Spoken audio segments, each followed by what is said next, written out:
Liam Turner lived on the edge of a small town called East Willow. He had no real home, just a wooden shack made from leftover boards and old tarps at the end of a dirt path near the woods. Every day, Liam walked into town carrying his battered backpack, hoping to find odd jobs. Some days he swept the floors of the grocery store for a few coins. Other days, he helped unload delivery trucks or washed windows.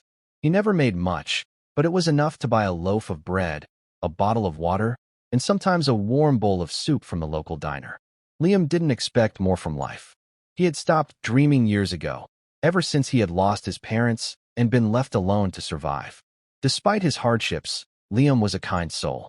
He often shared what little food he had with birds, stray cats, or even squirrels that gathered around his shack. His heart was gentle, shaped by pain, but full of quiet strength. He believed that the world had forgotten him, yet he never forgot to care for the world around him. One cold afternoon, while returning from town, Liam took the forest trail to save time. The sky was gray, and the wind carried a chill that made him pull his coat tighter. As he neared the old bridge by the stream, he heard a faint whimpering sound.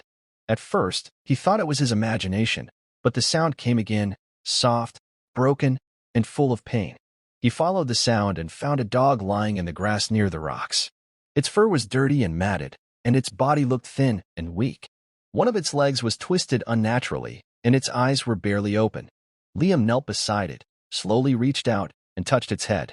The dog didn't growl or move, just looked at him with tired eyes, as if it had given up. Liam knew he had no money for a vet. He had no medicine, no car, and barely enough food for himself. But he couldn't walk away. He gently lifted the dog, wrapped it in his old jacket, and carried it back to his shack. It was a long walk, and the weight of the dog made his arms ache, but he didn't stop once. When he reached home, he placed the dog on a blanket, started a small fire with the last of his wood, and boiled some water to clean its wounds. He tore an old shirt into strips and carefully wrapped the dog's injured leg. That night, Liam gave the dog half of his dinner and stayed awake, checking on it every hour. Over the next few days, Liam did everything he could to help the dog recover. He cleaned its wounds, kept it warm, and shared his food. Slowly, the dog started to move a little more.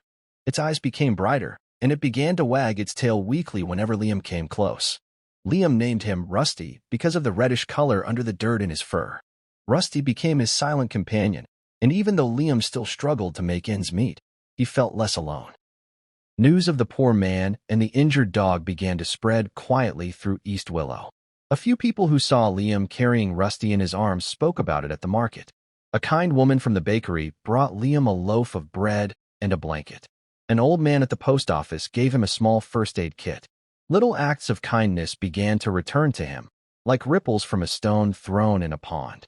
One morning, about a week after finding Rusty, Liam noticed a sleek black car parked near the forest path.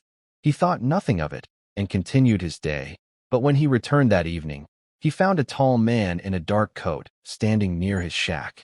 Rusty, now stronger, barked once and wagged his tail. The man turned, looked at Liam, and said he was searching for his missing dog. He showed Liam a photo on his phone, and there was no doubt. It was Rusty, clean, healthy, and wearing a fine collar. Liam's heart sank. He had grown attached to Rusty, and the thought of losing him felt like losing a piece of hope.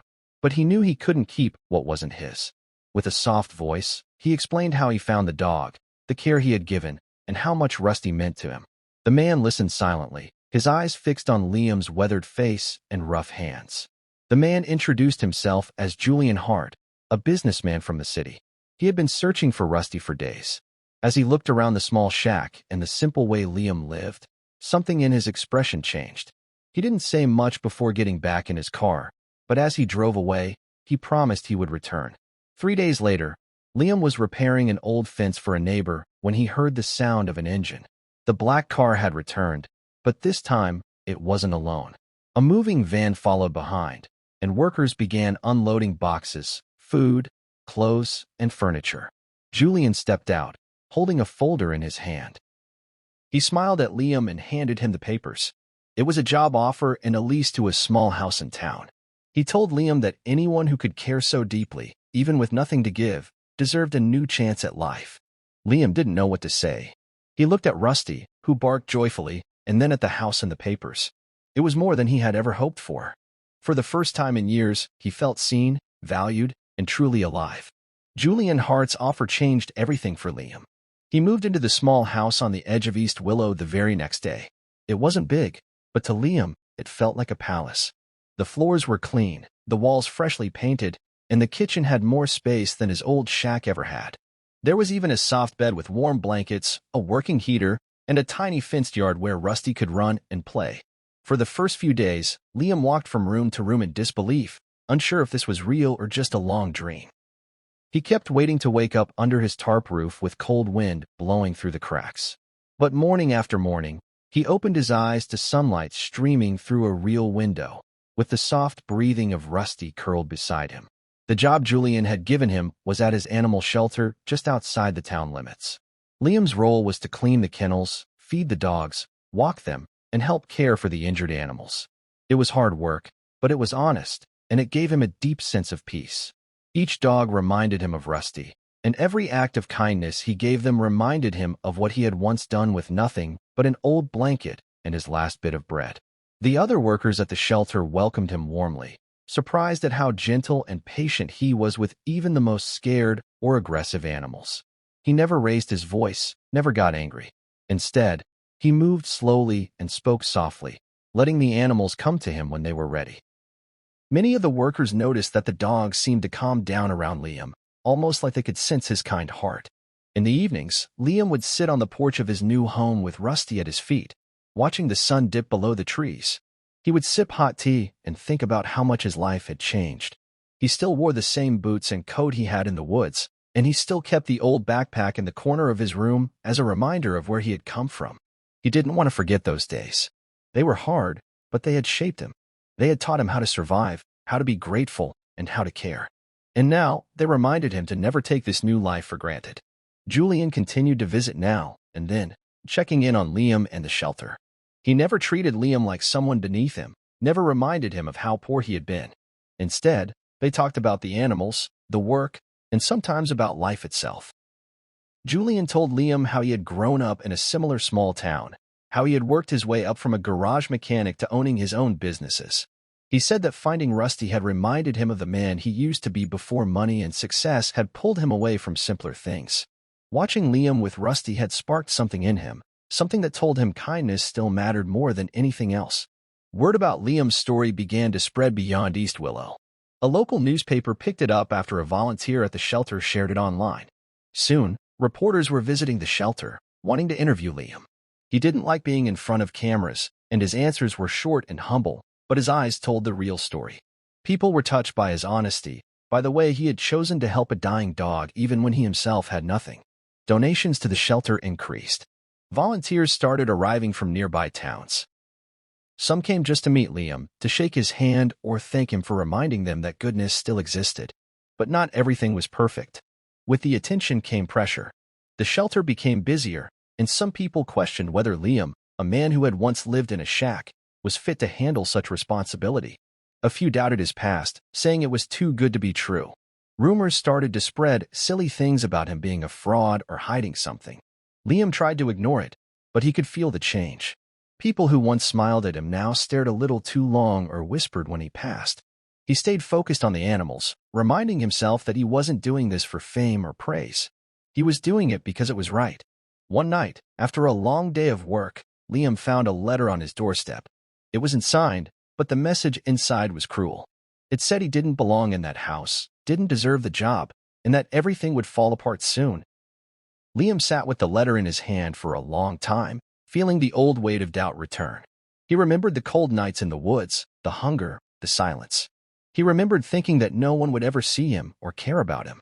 And now, even with a roof over his head and people around him, that same loneliness crept back in. Rusty rested his head on Liam's foot, sensing his sadness. Liam looked down at his faithful companion and remembered the day he found him, broken and alone, under that bridge. He remembered the promise he had made to himself to never walk away from someone who needed help, even if that someone had 4 legs and no words. That memory gave him strength. He folded the letter, placed it in a drawer, and decided not to let fear take away what he had built. The next morning, he woke up early, put on his boots, and returned to the shelter with more determination than ever. Weeks passed, and the noise of rumors slowly faded, replaced once again by the quiet rhythm of life and work. Liam stayed committed to the shelter, showing up every day with calm focus, doing his duties with care. His actions spoke louder than any gossip, and the community slowly began to remember why they had admired him in the first place. He never argued, never defended himself with harsh words. Instead, he let his compassion do the speaking. The animals continued to heal under his hands, volunteers looked to him for guidance, and even new staff members began to ask him for advice. Julian noticed the shift and decided to give Liam more responsibility. He promoted him to head caretaker, a role that gave him more say in how the shelter operated and allowed him to train others who came to learn. The days at the shelter became more fulfilling as Liam took on this new role. He introduced small changes to improve the dog's routines, helping the nervous ones become more comfortable and the sick ones recover faster. He even started a simple notebook system to keep better track of each dog's needs, writing carefully in his neat handwriting. The other staff appreciated his methods, and the animals thrived. The shelter was cleaner, quieter, and more organized. People who came to adopt often left surprised at how peaceful the place felt.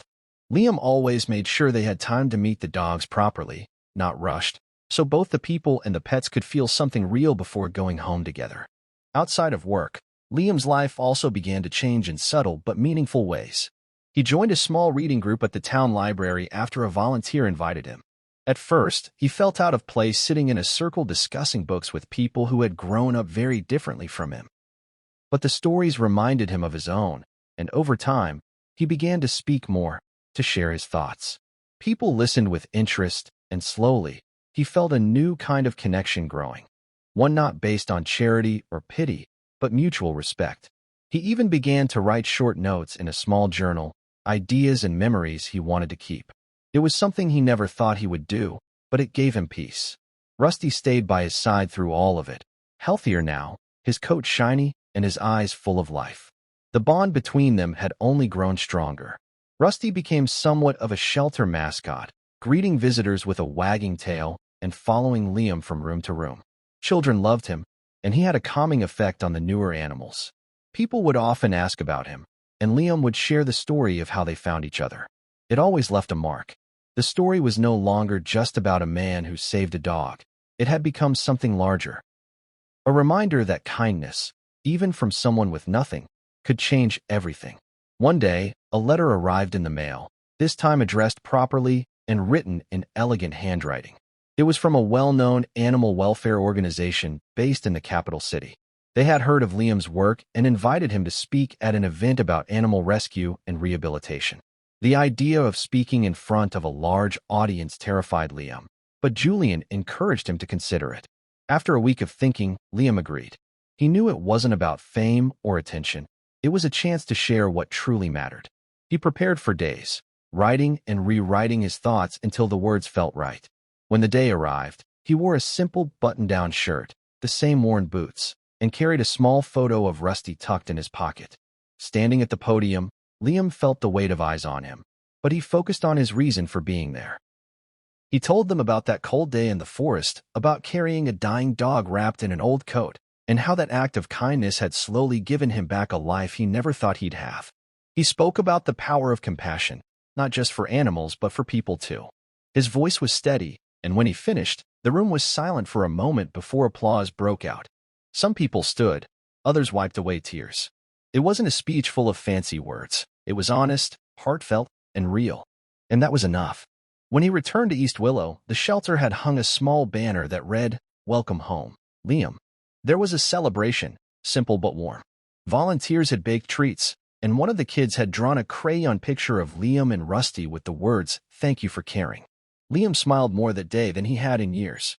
He realized something as he stood there, surrounded by people and dogs and soft laughter. He hadn't just been given a new life. He had built it, one step at a time, with kindness as his guide. The journey from that cold bridge to this moment had been full of struggle, but it had shaped him into someone others looked up to. Not because he was perfect, but because he had never stopped trying to do the right thing. As the sun set that evening, Liam sat on his porch with Rusty by his side. He looked out over the town, the shelter glowing softly in the distance.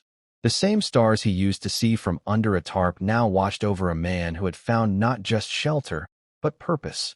He still kept his old backpack in the closet, still wore the same coat when walking through town.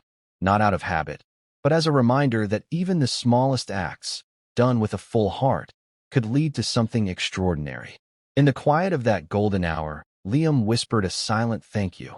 To the world, to fate, and to a dog named Rusty who had come into his life when he needed him the most.